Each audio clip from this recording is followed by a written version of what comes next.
Here we go with another episode of Marketing, Management, and Money. I'm your host, Ryan Murray. And I'm your host, Ryan Owens. So today's episode is going to be a continuation from a topic that we were discussing at the end of last week's episode.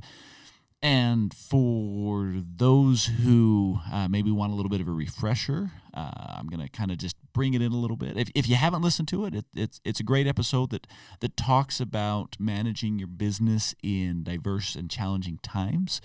And so we really kind of covered a lot of key topics to make sure that you're being smart with how you're managing your business, especially when things turn a little bit sideways. But as we were talking, we got into this discussion about how detrimental it is to manage out of fear. And you actually started bringing up some pretty good points about fear. And not only, I don't want to just dwell on, managing out of fear. I don't think that that's where we need to be. But there's a lot of overcoming your fears, even when things are going great. When there's no legitimate problems in the world and you're trying to start your business, you're still scared to death. And so right. Catch our listeners up to speed with some of the things you were talking about, and let's go from there. Yeah, for sure. So we kind of got on the topic of how when you start your small business, when you're first an entrepreneur, when you start your first one and you're kind of filling out the swing of things and where your strengths are and weaknesses are and what you're doing right and wrong and everything in between, Sure. The whole gamut of experience that comes with that. Oh yeah. It's crazy on so many levels. And there's always, I think that there's always a substantial element of fear that comes along with it, that as a new entrepreneur, as a budding small business owner, that you have to push through in order to be successful, in order to have your dreams come to fruition and realize the goals that you've set out to accomplish, right? Yeah. I just want to point out one thing. Everyone from the outside thinks that you're not scared. But yeah, right? They're like, oh, man, I wish I had it together like that guy. Yeah. And it's like, he doesn't have it together. Yeah. He's scared to death. It's terrifying. Right. I know business owners that started out, they didn't start in their 40s, later 40s, that was their first adventure into entrepreneurial activities. And even then, it's like these people that I look up to and respect, they're like, no, man, I'm shaking in my boots. Yeah. This is not going to work. I'm like, dude, you got this. There's no way this is going to fail. You're golden. Uh-huh. And it's so interesting that it's just a whole new dynamic, something that we're not familiar with that we get to experience. And it's a blast, but it's scary. It reminds me of first time I went on a roller coaster. Mm-hmm. So I'm going to call myself a late bloomer in terms of amusement parks. I was terrified of roller coasters, especially there was this one at a local amusement park, and it was infamous for being like the most terrifying Whips you roller coaster. Around. Yeah, had loops and everything. Yeah. And as a young kid, I went to this amusement park summer after summer, and I always looked up at this thing and was like, no, I'm not doing that. My friends would be like, come on, man, let's go. Nope. I gotta go to the bathroom, guys. I'll be back. I'm really hungry. It was always something. Right. And so, yeah, finally one day I remember sitting down on this roller coaster, and my stomach was just through my throat, man. Like, and you're already clipped in. Yeah, and I'm click, click, click, click, click, click, click, click up the ramp. And looking back now, like I've been back to this amusement park recently, and I look at the structure of that thing, and it's like, yeah, I was nervous for a reason. The thing was built in the 1920s. Come on. But man, I remember going over that first drop, and I'm not one to like squeal, right? Like, Sure. I just grit my teeth and kind of, oh gosh, like, I'm not, it's not funny to watch me. It's just sad. It's like, oh, that poor kid. Somebody give him a sucker when he gets off. He's going to be crying for sure. Anyway, so it was this really intimidating, intense experience for me, but I learned something from it, right? I learned a little bit about myself. I kind of branched out into this new territory of myself and my own emotionality and embracing my fears and pushing through that barrier, right? Mm-hmm. And for me, being an entrepreneur is that way. Especially at the beginning, I really, for me, it really relates to that similar kind of experience, right? Okay, I'm going to argue a little bit when you say especially at the beginning. I think that a growing entrepreneur, man, you're still shaking in your boots, and if you're not, you're getting a little bit too comfortable. Right. So let me clarify something. It's not that my fear has gone away. It's just that experience, the first time I went on that roller coaster. It's like, okay, so today, no big deal. Well, no, I still, oh gosh.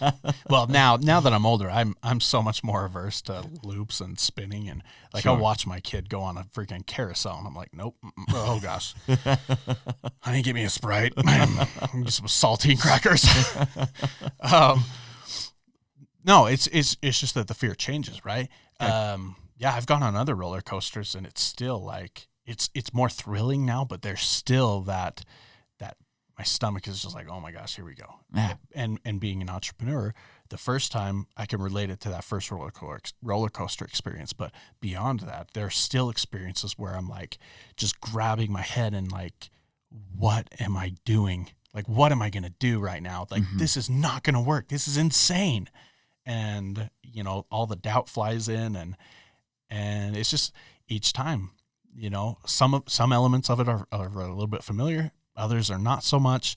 And you just got to push through it. And, I think a key to that, and this is kind of a tangent, but a key to that for me anyway, has always been, surrounding myself with the right people. And I think intuitively for me, I've known who those people are to reach out to, because I think anybody can reach out to and be like, no, you're doing great, pat you on the back and give you a high five and scoot you along. And you're like, no, you don't get it, Right. But there are those people that you can reach out to that will legitimately tell you like, yeah, you're being an idiot, or yeah, this is scary, but just hold on, man. Like it's right there. Yeah. It's just that outside perspective of somebody who's kind of on the same page or same level or has been where you've been, whether it's a mentor or a friend or, whatever. Reaching out to the right people is key in working through that. But to take the conversation a little bit further, and kind of what we alluded to in the last episode was that, to point it out more directly, fear as an entrepreneur, it doesn't go away. It just shifts and changes, and it constantly becomes this new barrier in front of us that we have to push through. And you gave, I thought you gave a great example of someone that you had worked with who was looking to pass on his company, and this barrier of fear of everybody's just after who am I going to pass this down to, because everybody's just after this for my money. And as entrepreneurs, when we develop something, there's this piece of us that we're so proud of. And even if we sell a company or whatever, like I mentioned, that there's still a piece of it, of you that goes with it. And it's still special. You still hold on to that. You know what I mean? And you're proud of that and whatnot. But, it changes and it's always there. And it's crazy to me that it's something, it's like a tool that you don't like, but is awesome to have. Okay. So Does that make sense? I'm going to turn the fire hose off for a second because you just threw so many concepts at once, and great concepts. But let's put this down into some actionable steps. Sure. So that, instead of I can just picture someone right now tuning in and they're like, yeah. Oh, I can't do this anymore. Just that's when you use your lifeline. You phone a friend, man. That's what I'm saying. Yeah, grab that person and so call somebody. I'll be that person, dude. You can do it. Let's put some. Let's do this, baby. Out Push through it. You got this. You're doing the right thing. Just keep going. Like, I feel like maybe we should record. Ooh, this is it. This is our new product. I'm going to record sound bites. Just kidding. You can get this on YouTube all day long. Yeah.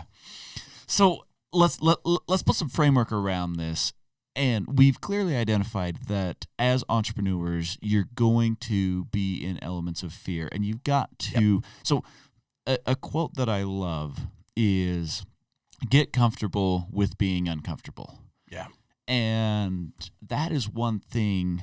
So when I was doing a lot of business consulting and people would come in and they were trying to get to the next level, and whatever it was, if they were trying to start a business or they're trying to grow their business, or sometimes it was even just in their own lives that, they're like, okay, my life I've lost all the balance in my life. My business is doing fine, but my health is terrible, or my relationships are suffering, or I feel like I have no life anymore. And there were so many other things going on. And I would tell them, get comfortable with being uncomfortable. And they're like, okay, sounds cliche. What do I actually do? Yeah. Great. Kemosabe. Yeah. And the tangible step that I would tell them is I would say, every day, if you can, it's pretty aggressive, at least once a week, do something that scares you. That's so cliche. But it's true. Yeah. It doesn't matter. So for you, on the roller coaster, you got on that roller coaster and you're like, okay, this scares me. But what it does is it allows your body to get into this state of stress and still function and still manage. Now, Can we get a little weird for a second? Sure. All right. Let's do it. Let's do it. I don't have any aversion to being weird. Who's your guy that does the cold water therapy? Oh my gosh, Wim Hof. Wim Hof. The Wim Hof method. If you have not checked out the Wim Hof method, this is like an unadulterated, not paid, total, go out and check it out, sponsorship for free, Wim Hof method. It's insane. It's insane. What is it? It's just deep breathing and extreme cold water. Yeah, or extreme cold. Yeah, extreme cold mainly through water, but like it's just stressing your body out and teaching your mind to be able to cope with that and function in that environment. Under extreme stress, it's just like, I don't know. Yeah. So just makes you so much sharper. So basically what I'm getting at here is I'm saying, as an entrepreneur, you need to live on the edge. And that doesn't mean that you need to constantly be taking, careless risks. Yeah. It means that you need to be pushing the boundaries. And maybe that is you are a leader in your industry. Maybe that is that you are taking calculated risks with investments or with growth. Maybe that is you're just trying new management methods that might be a little bit different. But you've got to be pushing the boundaries if you really want to create something, if you want to grow something. If you look in history at the most successful entrepreneurs, half the time they were considered crazy. They were, considered these extreme personalities. And it's not that everyone has to be an extreme personality, but at some point you can't be afraid to step into that realm. Well, and I want to pull this back for just a minute and kind of, I guess, make sense of this in my own mind, or explain how I see this, right? Because I think things like do something that scares you every day, like that's stupid to me. Like that doesn't resonate with me, and I'm sure that it does with a lot of people. I get that it does. Like I'm not everybody. Everybody's not me. It's whatever. Sure. But for me, and I love what you were just saying. I love it. And I want to bring it to light just a little bit more and be a little bit more clear about it. Yeah, it's absolutely. that you want to be you, right? Mm-hmm. You want to do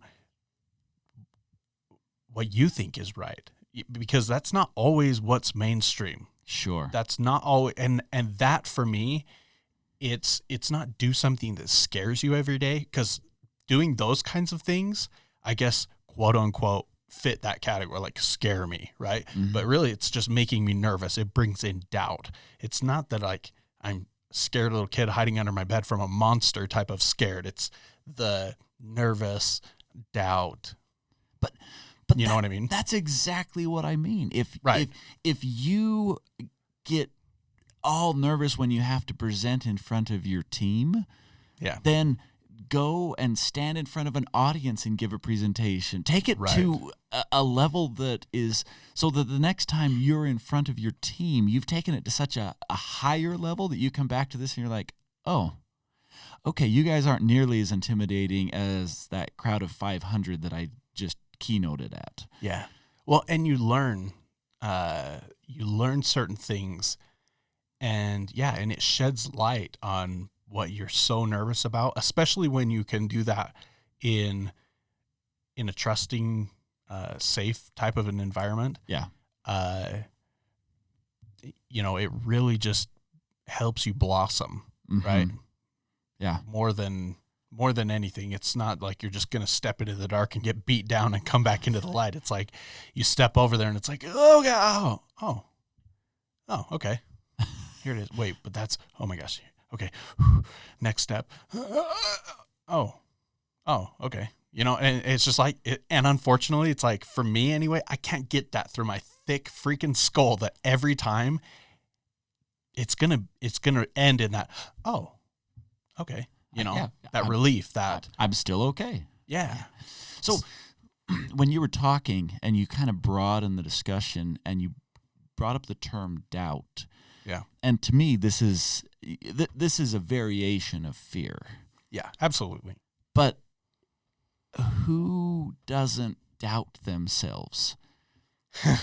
and I think it's important enough, and I'm glad you brought it up, because it's important enough that we identify as entrepreneurs, you're going to doubt your decisions. You're going to doubt your ability to lead. There's always someone out there that you're looking at and you're thinking to yourself, oh, well, they do this better, or sure.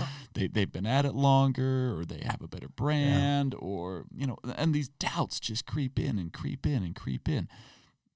But everyone else on the outside, they're not doubting you.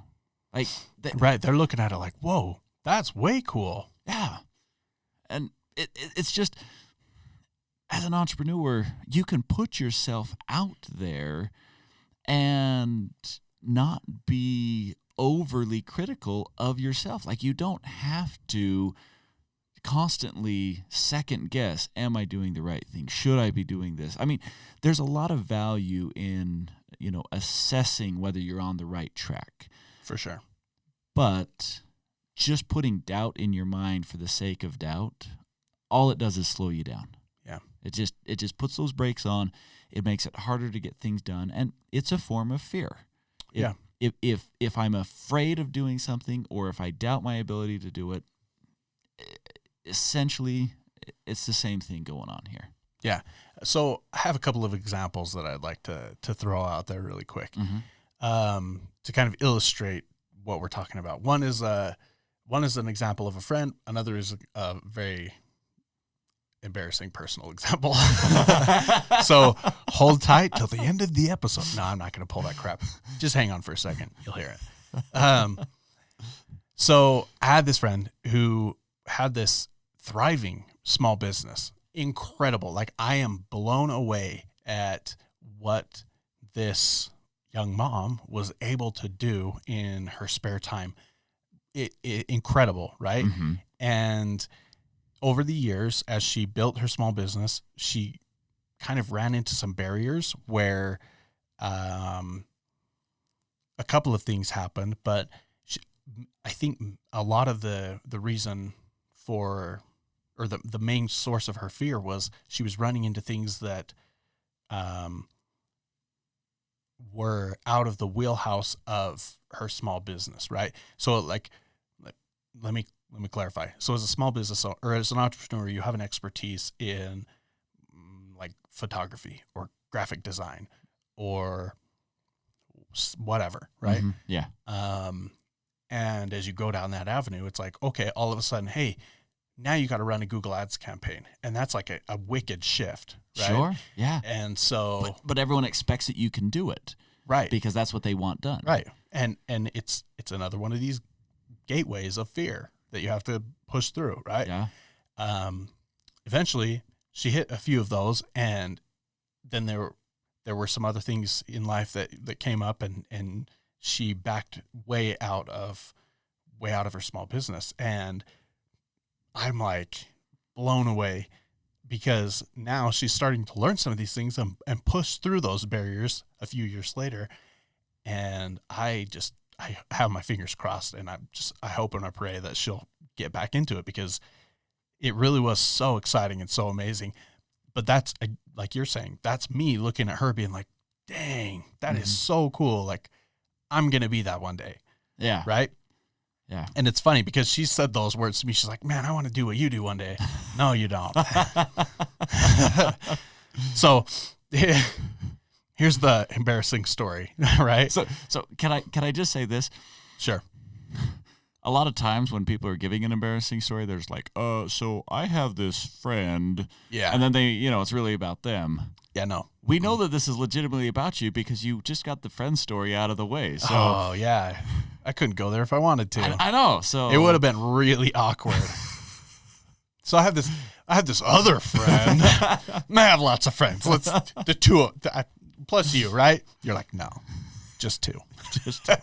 All right, we're okay. ready for an embarrassing story. This is perfect. So in oh man. So in the sense of like pushing yourself and stepping through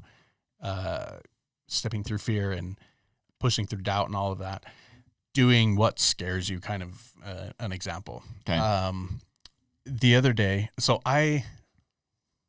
this is recent. Yeah. Good. So, yeah. Oh, gosh. I'm like legit embarrassed right now. It's definitely coming across. You already threw it out there. I know. So there's no going back. Yeah. No, it's all right. It's all right. So I'm looking into, I've been trying some comedy, some stand-up, right? Yeah. Yeah. And I'm terrible at it. I actually again, you're doubting yourself. Everyone around you thinks you're really good, me included. Yeah, and the people listening here are like, "No, dude, just stick with your podcast."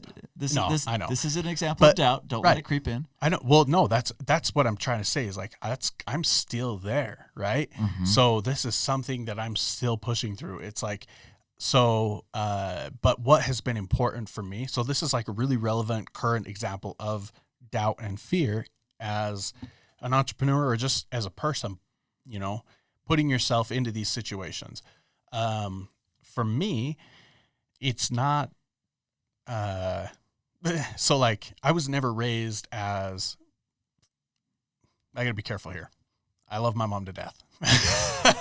And mom, if you're listening. I know, right? Mom, if you're listening. So legitimately, my mom, single mom, fantastic person, right? Right. But it was, go to college, get your degree, find a job, have a family, the very classic, traditional, right? Yes. And kudos, because somehow my mom was able to get me to that point in life, and without killing anybody or she killing anybody or me killing anybody, Yeah. you know, like incredible human being. But I remember asking my mom one day, I was like, I don't know what I want to do like when I grow up, essentially. Right. And I'm in college at this point. And I was like, I've been thinking a lot about like massage therapy. And I just remember her being like, nope, that's not a real job. And I was like, oh, okay, well, shifting gears. Right. And you know, like now, like I know a lot of successful massage therapists, and I know that she wasn't trying to be like bashing that profession, but she knew that that's not where where my strengths were. Anyway, so she was just trying to push me in a different direction that she knew was more fitting for me. But kind of what that did in my mind was instill this more so this like traditional path, right? And so, but me as a person, going against that grain that has been instilled in me, which is non-traditional, going into comedy or stand up it's terrifying because it's not something that's traditional and classic like I was raised, but it is just, I'm goofy, I'm an idiot, and I like to be that way. And so my peers, I feel like are a lot the same way. And so pushing into that it very much introduces doubt and fear because I have this dichotomy working within me. And what this whole entire story, this crazy like back and forth pinball story is getting at is, I had the experience the other day of sitting down with a good friend of mine who has always been there to like help me and support me and who I respect her opinion. And I was like, hey, you know what? Like I've been working on some stuff. I'm just going to throw it out there and see how it goes. And legitimately, it was so embarrassing. And I could just see it on her face. She's like, oh, you poor thing. It's cute when you try. And like, it was awkward. And I didn't even make it through the whole like thing that I had planned. And then I had a good friend of mine come in and sit down as well. And I was able to work through, you know, the concepts that I was putting out there, and being able to do that in that safe environment. It took my process and me entering this realm as a stand-up comedian into a new realm where it's like, okay, I have some tools now, and I'm over that fear's still there, but I'm going to push through it in a new way. And I think that that's really the key here is, as entrepreneurs, it's really, really important to recognize when we make it through that doubt and that fear and how we do that. If it requires a couple of good friends, then that's the route you go. And if it's just you yourself, at least give yourself a pat on the back and write it down, remember it, so that the next time you embrace that or come into that fear, embrace it and know that on the other side, you're going to be like, oh, okay, yeah, I'm good. I'm here. Yeah. So anyway, thanks for listening to my rants and my fables and my stories about my friends. there were my other friends. There were a lot of great jewels in that. And so I just want to say this to wrap up. Sure. Everyone's afraid, but just push through it. We know that there's that guy or that gal out there listening right now, and you're debating, should I do this? The answer is yes. Yeah. Just be yourself. Yeah. Just do it in your own way. Make it happen. Don't be afraid. And if you are afraid, overcome your fears. But thanks so much for listening. We appreciate having you. If you want to reach out with any comments, you can find us on Twitter at MMMSmallBiz. That is spelled BIZ, or marketingmanagementmoney.com. See you next week.